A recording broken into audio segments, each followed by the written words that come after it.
Continuing our reading in Animal Farm by George Orwell, Chapter 8.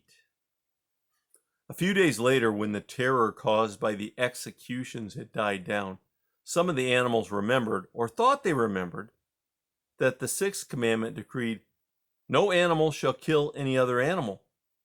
And though no one cared to mention it in the hearing of the pigs or the dogs, it was felt that the killings which had taken place did not square with this.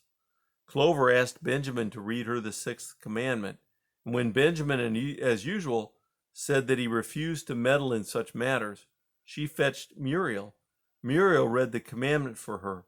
It ran, "No animal shall kill any other animal without cause."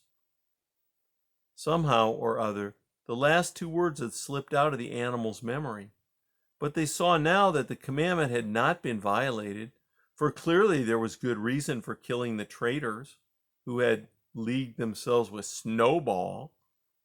Throughout the year, the animals worked even harder than they had worked the previous year to rebuild the windmill with walls twice as thick as before, and to finish it by the appointed date, together with the regular work of the farm, was a tremendous labor.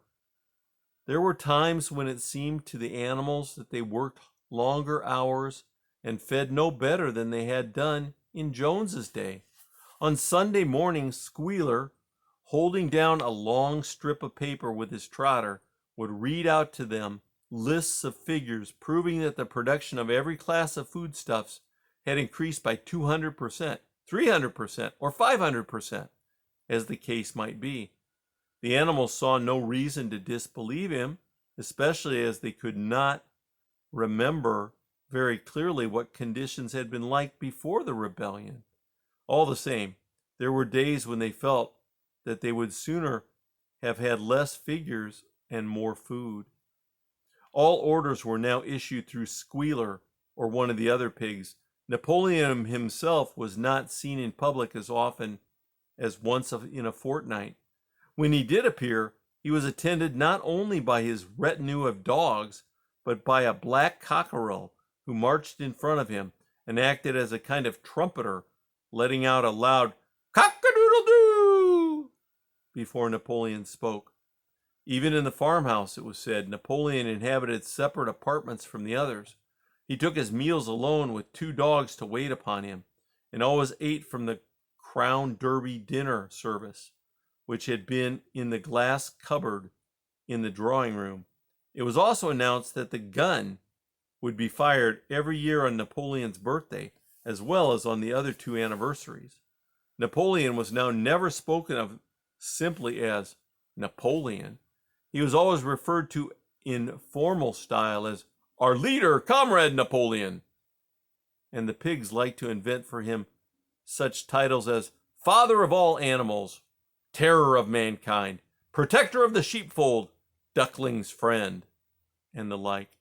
In his speeches, Squealer would talk with the tears rolling down his cheeks of Napoleon's wisdom, the goodness of his heart, and the deep love he bore to all animals everywhere, even especially the unhappy animals who still lived in ignorance and slavery on other farms. It had become usual to give Napoleon the credit for every successful achievement and every stroke of good fortune. You would often hear one hen remark to another, "Under the guidance of our leader, Napoleon, Comrade Napoleon, I have laid 5 eggs in 6 days." Or two cows, enjoying a drink at the pool, would exclaim, "Thanks to the leadership of Comrade Napoleon, how excellent this water tastes." The general feeling on the farm was well expressed in a poem entitled "Comrade Napoleon," which was composed by Minimus, and which ran as follows: "Friend of fatherless, fountain of happiness, Lord of the swill bucket, oh, how my soul is on fire when I gaze at thy calm and commanding eye, like the sun in the sky, Comrade Napoleon. Thou art giver of all that thy creatures love, full belly twice a day, clean straw to roll upon, every beast great or small sleeps at peace in his stall. Thou watchest over all, Comrade Napoleon." Had I a suckling pig, ere had he a grown as big, even as a pint bottle or as a rolling pin, he should have learned to be faithful and true to thee. Yes, his first squeak should be, Comrade Napoleon. Napoleon approved of this poem and caused it to be inscribed on the wall of the big barn at the opposite end from the Seven Commandments. It was surmounted by a portrait of Napoleon in profile, executed by Squealer in white paint. Meanwhile, through the agency of Whymper, Napoleon was engaged in complicated negotiations with Frederick and Pilkington. The pile of timber was still unsold. Of the two, Frederick was the more anxious to get hold of it, but he would not offer a reasonable price. At the same time, there were renewed rumors that Frederick and his men were plotting to attack Animal Farm and to destroy the windmill, the building of which had aroused furious jealousy in him. Snowball was known to be still skulking on the Pinchfield farm. In the middle of the summer, the animals were alerted and alarmed to hear that 3 hens had come forward and confessed that, inspired by Snowball, they had entered into a plot to murder Napoleon.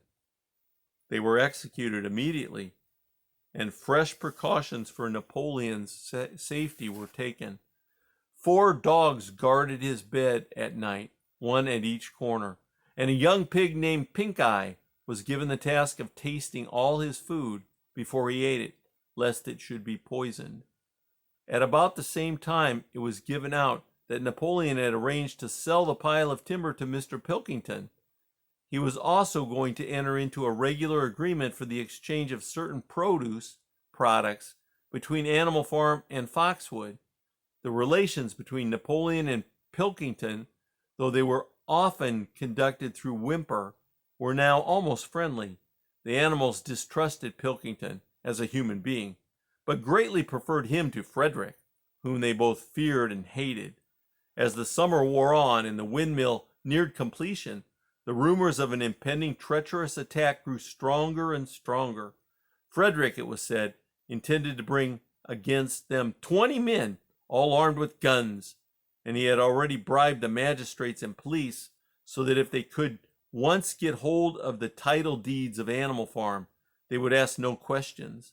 Moreover, terrible stories were leaking out from Pinchfield about the cruelties that Frederick practiced upon his animals. He had flogged an old horse to death. He starved his cows. He killed a dog by throwing it into the furnace. He amused himself in the evenings by making cocks fight with splinters of razor blades tied to their spurs.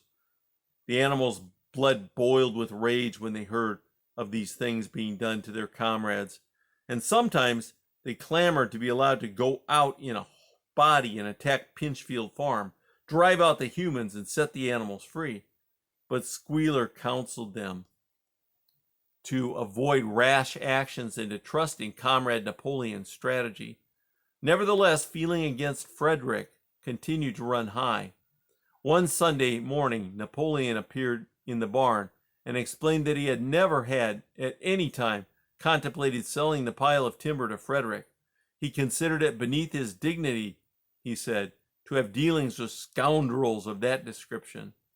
The pigeons who were still sent out to spread tidings of the rebellion were forbidden to set foot anywhere on Foxwood, and were also ordered to drop their former slogan of "Death to Humanity" in favor of "Death to Frederick."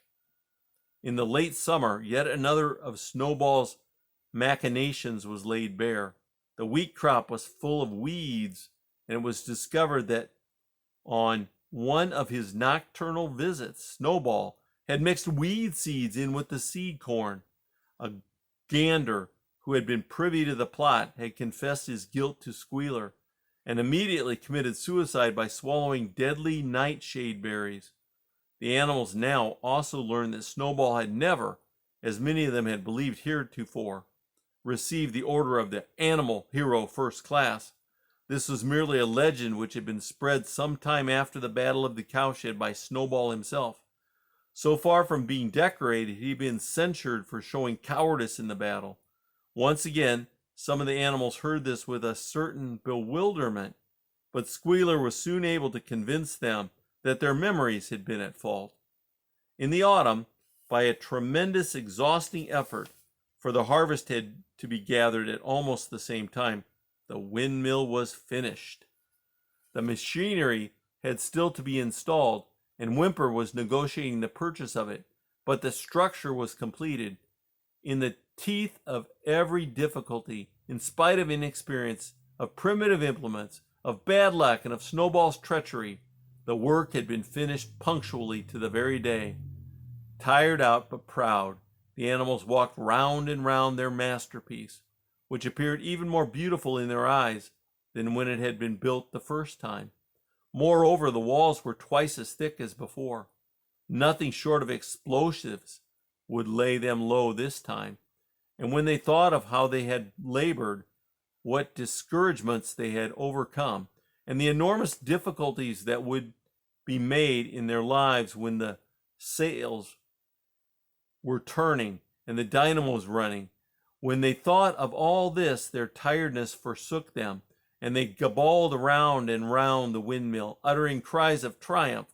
Napoleon himself, attended by his dogs and his cockerel, came down to inspect the completed work.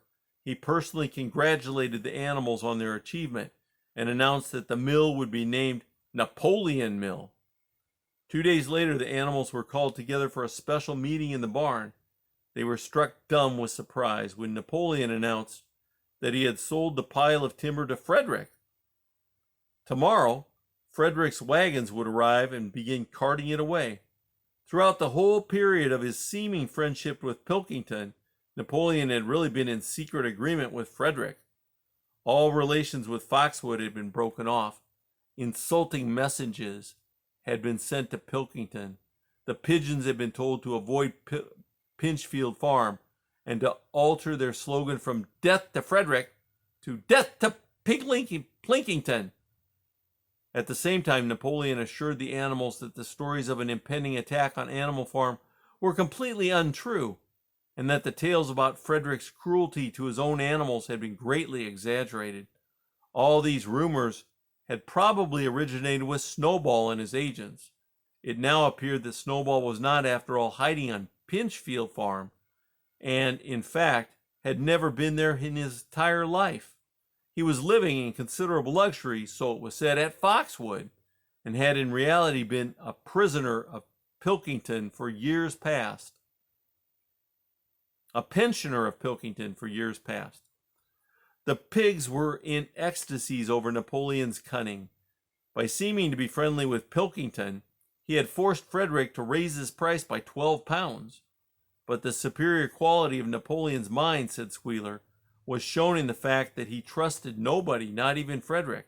Frederick had wanted to pay for the timber with something called a check, which it seemed was a piece of paper with a promise to pay written on it.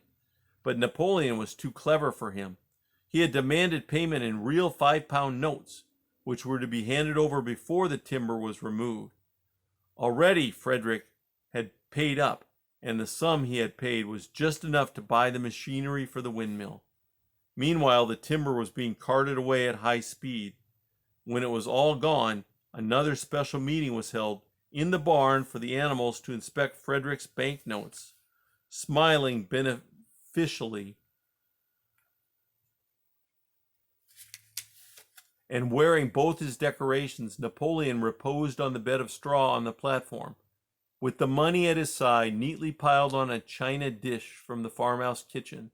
The animals filed slowly past, and each gazed his fill, and Boxer put out his nose to sniff at the banknotes, and the flimsy white things stirred and rustled in his breath. 3 days later there was a terrible hullabaloo. Whymper, his face deadly pale, came racing up the path on his bicycle, flung it down in the yard, and rushed straight into the farmhouse. The next moment, a choking roar of rage sounded from Napoleon's apartments. The news of what had happened sped round the farm like wildfire. The banknotes were forgeries. Frederick had got the timber for nothing. Napoleon called the animals together immediately and in a terrible voice pronounced the death sentence upon Frederick. When captured, he said Frederick should be boiled alive. At the same time, he warned them that after this treacherous deed, the worst was to be expected.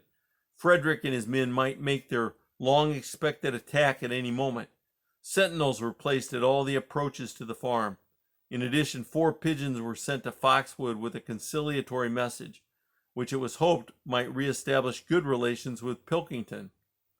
The very next morning the attack came. The animals were at breakfast when the lookouts came racing in with the news that Frederick and his followers had already come through the 5-barred gate.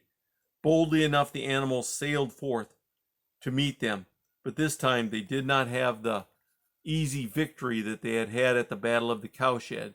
There were 15 men with half a dozen guns between them, and they opened fire as soon as they got within 50 yards. The animals could not face the terrible explosions and the stinging pellets, and in spite of the efforts of Napoleon and Boxer to rally them, they were soon driven back. A number of them were already wounded. They took refuge in the farm buildings and peeped cautiously out from chinks and knotholes. The whole of the big pasture, including the windmill, was in the hands of the enemy. For the moment, even Napoleon seemed at a loss. He paced up and down without word, his tail rigid and twitching. Wistful glances were sent in the direction of Foxwood. If Pilkington and his men would help them, the day might yet be won. But at this moment, the 4 pigeons who had been sent out on the day before returned, one of them bearing a scrap of paper from Pilkington. On it was penciled the words, "Serves you right." Meanwhile, Frederick and his men had halted about the windmill. The animals watched them, and a murmur of dismay went round. 2 of the men had produced a crowbar and a sledgehammer. They were going to knock the windmill down. "Impossible!" cried Napoleon. "We have built the walls far too thick for that. They could not knock it down in a week. Courage, comrades!" But Benjamin was watching the movements of the men intently. The 2 with the hammer and the crowbar were drilling a hole near the base of the windmill. Slowly and with an air almost of amusement, Benjamin nodded his long muzzle. "I thought so," he said. "Do you not see what they are doing? In another moment they are going to pack blasting powder into that hole." Terrified, the animals waited. It was impossible now to venture out of the shelter of the buildings. After a few minutes, the men were seen to be running in all directions. Then there was a deafening roar.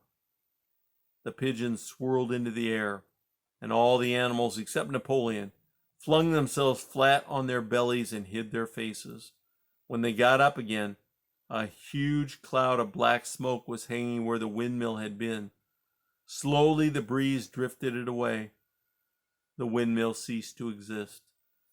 At this sight, the animals' courage returned to them. The fear and despair they had felt a moment earlier were drowned in their rage against this vile, contemptuous act. A mighty cry for vengeance went up, and without waiting for further orders, they charged forth in a body and made straight for the enemy. This time they did not heed the cruel pellets that swept over them like hail. It was a savage, bitter battle. The men fired again and again, and when the animals got close quarters, lashed out with their sticks and their heavy boots.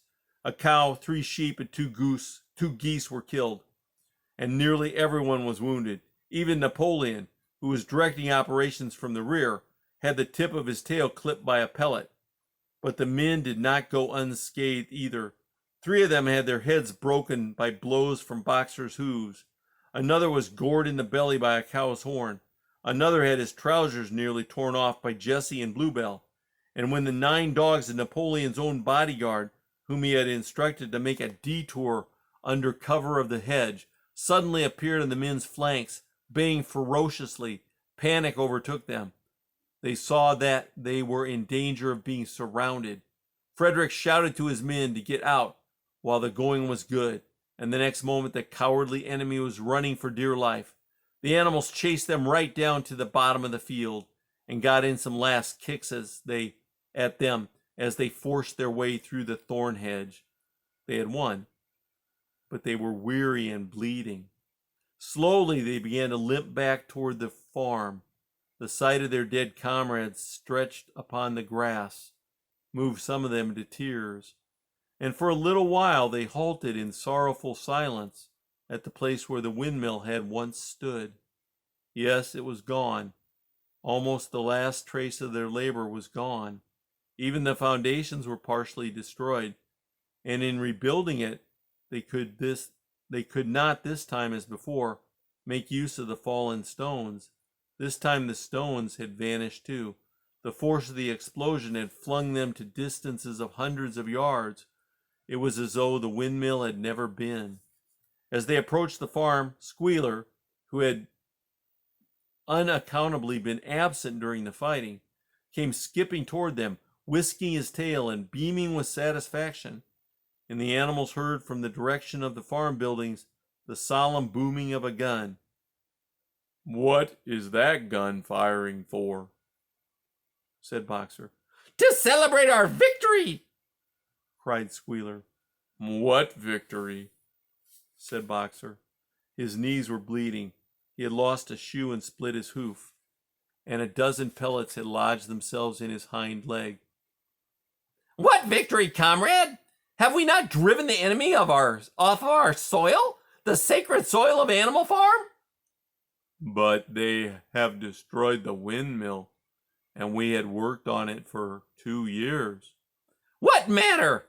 We will build another windmill. We will build 6 windmills if we feel like it. You do not appreciate, comrade, the mighty thing that we have done. The enemy was in occupation of this very ground that we stand upon, and now, thanks to the leadership of Comrade Napoleon, we have won every inch of it back again." "Then we have won back what we had before," said Boxer. "That is our victory," said Squealer. They limped into the yard.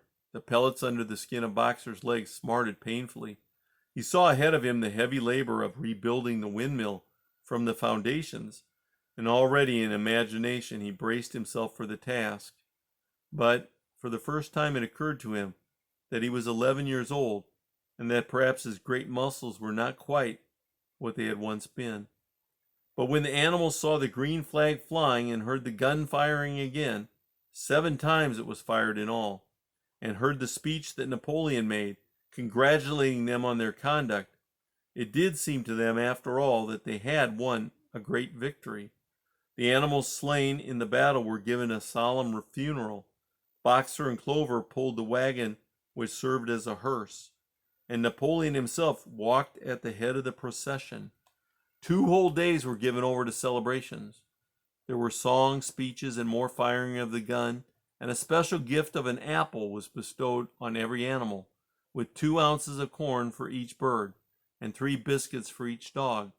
It was announced that the battle would be called the Battle of the Windmill, and that Napoleon had created a new decoration, the Order of the Green Banner, which he had conferred upon himself. In the general rejoicings, the unfortunate affair of the banknotes was forgotten. It was a few days later than this that the pigs came upon a case of whiskey in the cellars of the farmhouse. It had been overlooked at the time when the house was first occupied. That night there came from the farmhouse the sound of loud singing, to which, to everyone's surprise, the strains of Beasts of England were raised up. At about 9:30, Napoleon, wearing an old bowler hat of Mr. Jones's, was distinctly seen to emerge from the back door, gallop rapidly round the yard, and disappear indoors again. But in the morning a deep silence hung over the farmhouse. Not a pig appeared to be stirring.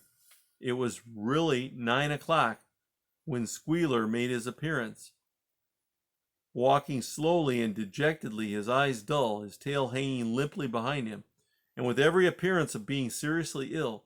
He called the animals together and told them that he had a terrible piece of news to impart. Comrade Napoleon was dying. A cry of lamentation went up. Straw was laid down outside the doors of the farmhouse, and the animals walked on tiptoe. With tears in their eyes, they asked one another what they should do if their leader were taken away from them. A rumor went round that Snowball had, after all, contrived to introduce poison into Napoleon's food, At 11 o'clock, Squealer came out to make another announcement. At his last act upon earth, Comrade Napoleon had promised and pronounced a solemn decree: the drinking of alcohol was to be punished by death. By the evening, however, Napoleon appeared to be somewhat better, and the following morning Squealer was able to tell them that he was well on the way to recovery. By the evening of that day, Napoleon was back at work, and on the next day it was learned that he had instructed Whymper to purchase in Wilmington some booklets on brewing and distilling. A week later, Napoleon gave orders that the small paddock beyond the orchard, which it had previously been intended to set aside as a grazing ground for animals who were past their work age, was to be plowed up. It was given out that the pasture was exhausted and needed reseeding, but it soon became known that Napoleon intended to sow it with barley. About this time there occurred a strange incident which hardly anyone was able to understand. One night at about 12 o'clock, there was a loud crash in the yard, and the animals rushed out of their stalls. It was a moonlit night. At the front of the one end of the big barn, where the 7 commandments were written, there lay a ladder broken in 2 pieces. Squealer, temporarily stunned, was sprawling beside it, and near at hand there lay a lantern, a paintbrush, and an overturned pot of white paint.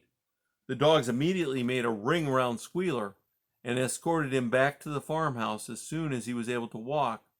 None of the animals could form any idea as to what this meant, except old Benjamin, who nodded his muzzle with a knowing air and seemed to understand, but would say nothing. But a few days later, Muriel, reading over the 7 commandments to herself, noticed that there was yet another of them which the animals had remembered wrong. They had thought the 5th commandment was, "No animal shall drink alcohol," but there were 2 words that had been forgotten. Actually, the commandment read, "No animal shall drink alcohol to excess." And that's the end of chapter 8.